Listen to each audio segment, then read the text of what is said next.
One of them. He's talking about murder, Billy, of thousands. Think how much better the world will be. And a lot of them are in. Welcome to ScreenRant.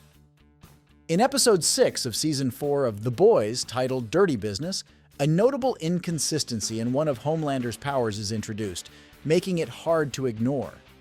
The series shows various characters approaching Homelander, played by Anthony Starr, with different levels of caution.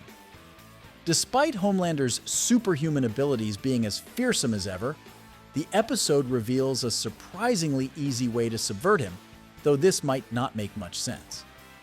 While some powers, like Starlight's, are somewhat vague, Homelander's abilities have been a staple in the superhero genre for decades.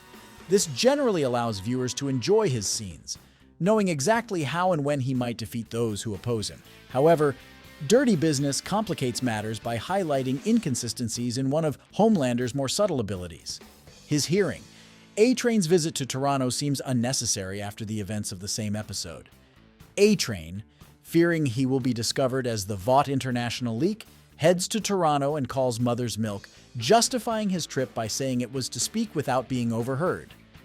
This shows great respect for Homelander's hearing. However, in the same episode, MM infiltrates Tech Knight's mansion with Annie and Kimiko, while Homelander socializes with politicians. Despite their attempts to be stealthy, they have physical altercations with Firecracker and Sister Sage, and MM even fires a gun. Despite all the noise, Homelander shows no signs of perceiving anything, introducing a significant inconsistency regarding Homelander's hearing ability. Homelander might need to actively focus to hear distant or small sounds.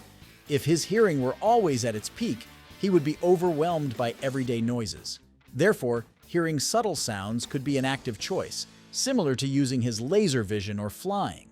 Although A-Train didn't need to go all the way to Toronto to talk to MM, he probably did well to take that precaution, especially while Homelander is looking for the leak within the villainous organization in The Boys. Thank you for joining us in this analysis of The Boys. We will continue exploring and discussing the twists and turns of this exciting series. See you soon here on ScreenRant.